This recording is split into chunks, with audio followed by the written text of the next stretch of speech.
One day, long, long ago, God was looking down upon the earth, watching the men and women he had created, and he saw that they had become extremely wicked. They were robbers, murderers, cheats, liars, gossips, selfish, and in general, not very nice folks. The holy God saw that every thought of man's heart was continually evil. So with a mighty sigh of grief, he decided to blot out every living thing off the face of the earth.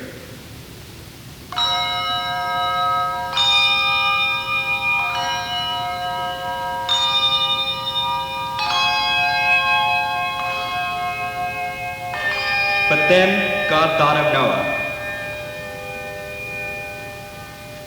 Oh, how God loved Noah, for he was a righteous man and walked with God in all his ways.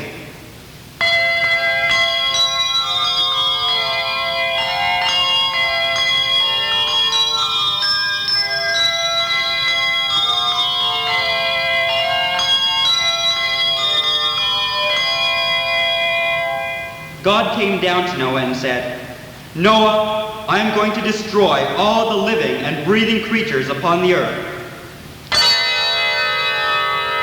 And Noah said,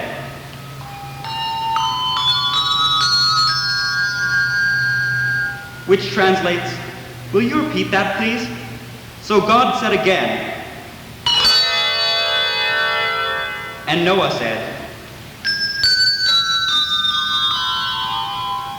which translates, "That's what I thought you said." Then God continued, "Yes, Noah, I will destroy the whole earth by bringing a great flood upon it. However, you and your wife, your 3 sons and their wives I will save. I will also save 2 of every kind of animal, bird, and creeping being that is upon the earth, male and female, and you are to gather them together. Now I want you to build a boat. A very big boat. A very, very big boat.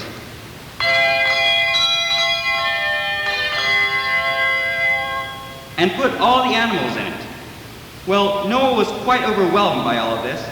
He looked up to God, spread out his hands and said,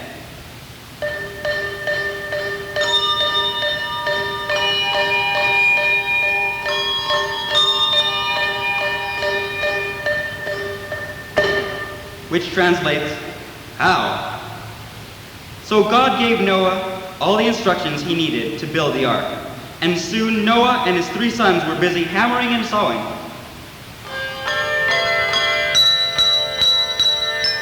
Noah and his wife and his daughter-in-laws helped too.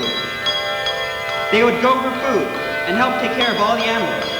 And all this time, Noah's neighbors laughed at him and went on in their wicked ways. After many years, the ark was finally finished, and the Lord God came to Noah and said, "It's time." Then Noah, very calmly, and with a great deal of organization, went to get his family and the animals and bring them into the ark.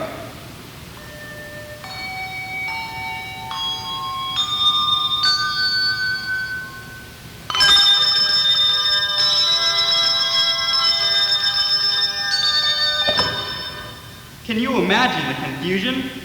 The hippos were probably first in line, and very slow.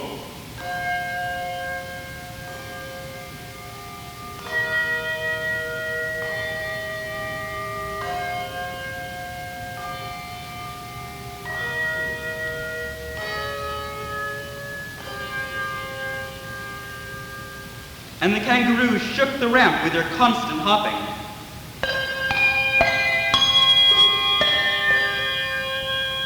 And the squirrels were chattering away and always getting out of line.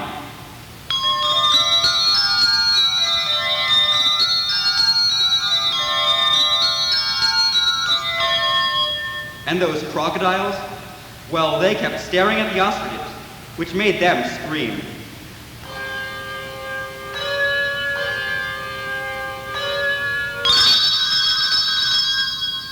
And the monkeys were swinging all over the place.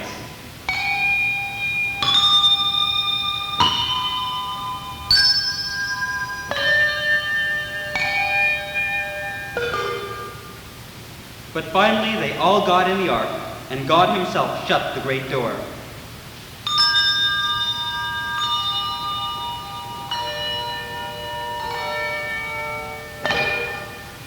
Then it began to rain. It began with just a few sprinkles. Then it grew stronger. Then it began to pour.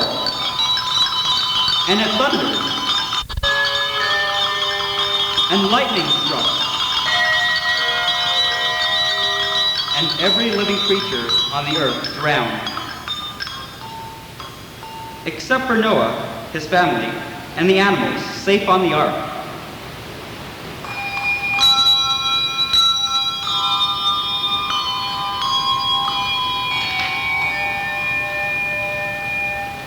Finally, the rain stopped, but it took 150 days for the water to dry up from the land. In the meantime, there was plenty to do aboard the ark. The animals had to be fed and watered and comforted when they were afraid. But at last, the ark came to rest upon the mountains of Ararat. When Noah was sure that the water had all dried up, the great door of the ark was opened. Out came all the animals, happy to be free to roam the earth once more.